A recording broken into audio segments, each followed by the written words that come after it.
July 5, 2017, nang pasado alas 10 ng umaga, ay nagkagulo ang mga residente ng Barangay Dila-Dila, Santa Rita, Pampanga, dahil sa isang sunog ang naglagablab sa tinitirahang bahay ng pamilya Ramos.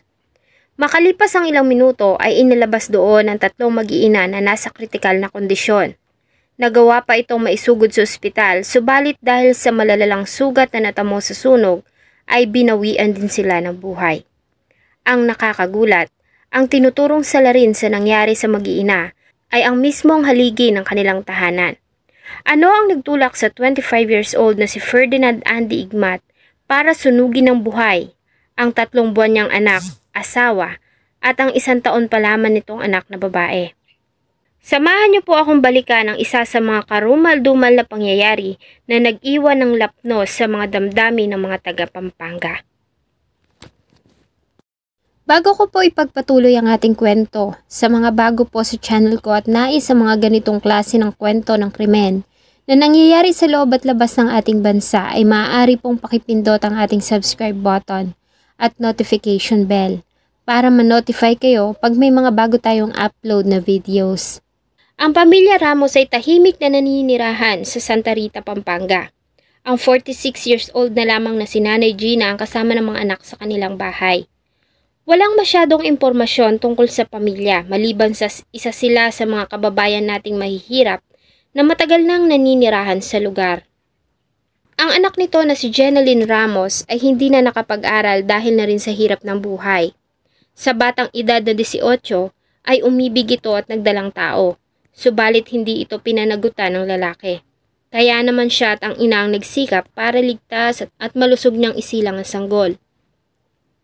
Nang manganak si Jeneline ay nahulog naman ang loob nito sa noon ay 24 years old na si Ferdinand Igmat o Andy. Nagtatrabaho ang binata noon sa palayan malapit sa bahay nila Jeneline sa Barangay Dila-Dila, Santa Rita, Pampanga. Nahumaling si Andy sa ganda at pagiging mainhin ni Jeneline, kaya naman ay niligawan niya ito.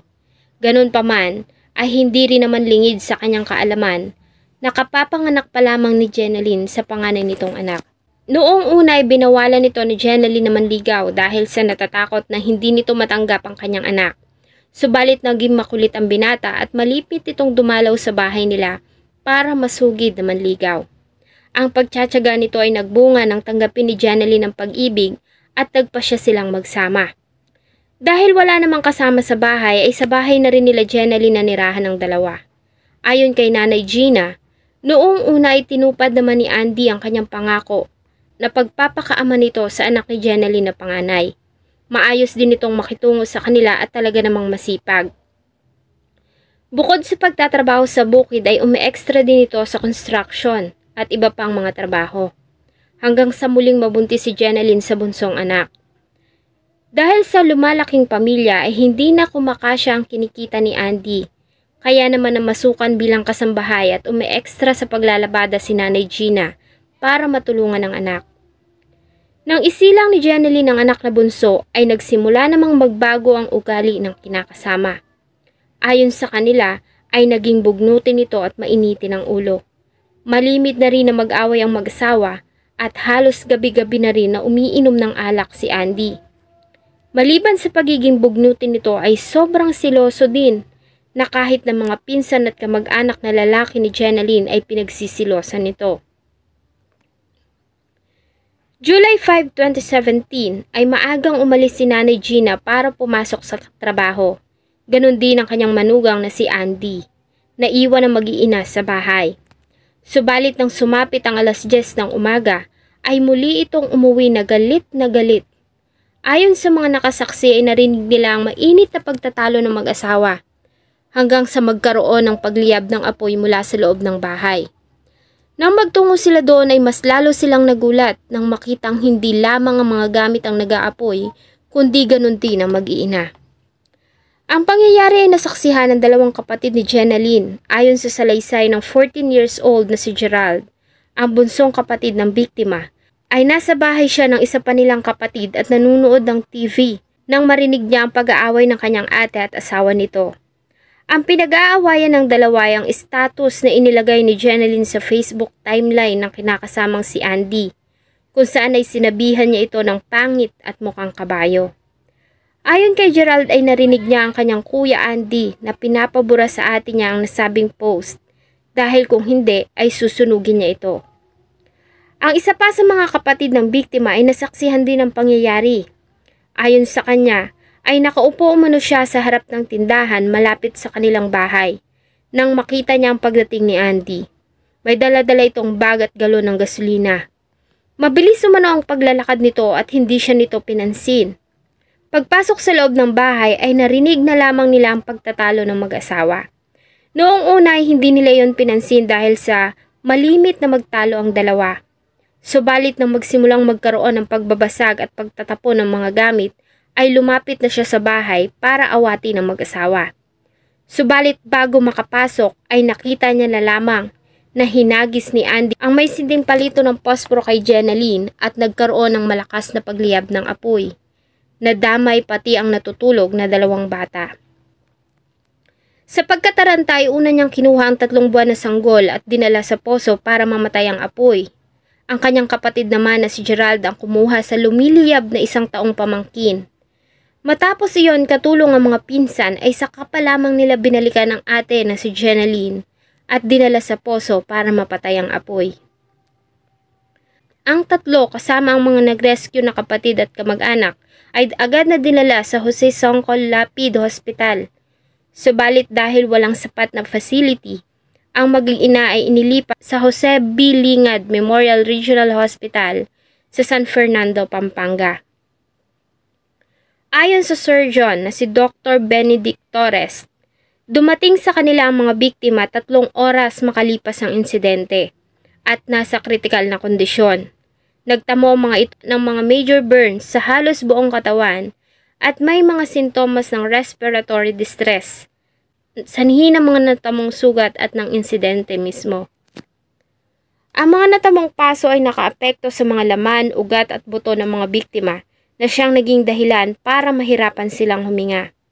Sila ay sumailalim sa matinding gamutan at surgery, subalit 1 oras lamang ang nakalipas ay binawian ng buhay ang 3 buwan na sanggol na si Clinton Dave.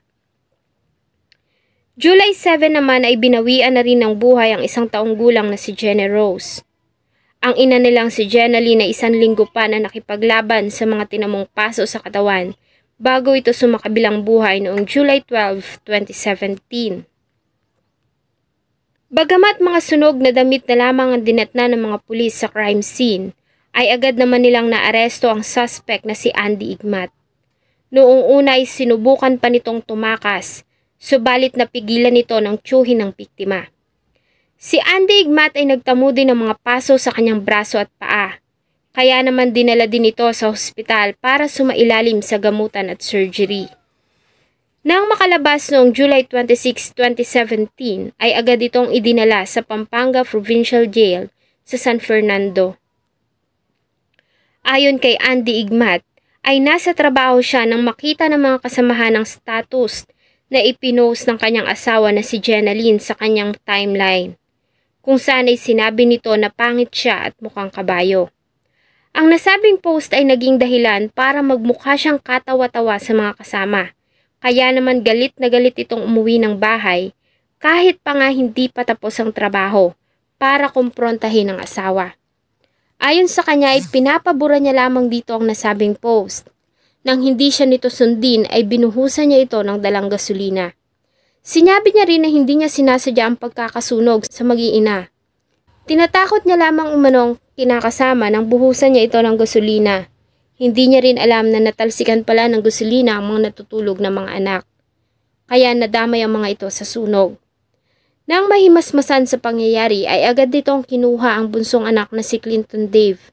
Ito umano ang dahilan kung bakit nasunog ang kanyang braso. Si Andy Igmat ay sinampahan ng kasong complex crime of parricide with double homicide. Hanggang sa kasalukuyan ay pinagbabayaran ni Andy Igmat ang kanyang ginawa.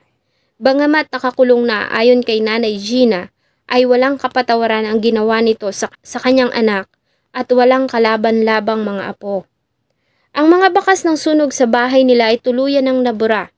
Subalit ang sugat at paso na iniwan nito sa isip at puso ng mga naulila ng mga biktima ay patuloy na mananatili doon hanggang sa sila ay nabubuhay. Ang mga peklat naman sa braso ni Andy Igmat ay habang buhay na magpapaalala sa kanya sa karumal-dumal na ginawa niyang pagpatay sa kanyang pamilya. Salamat po sa inyong patuloy na panunood sa atin pong mga videos. Huwag niyo pong kalimutang mag-iwan ng saloobin at suggestion sa atin pong comment section.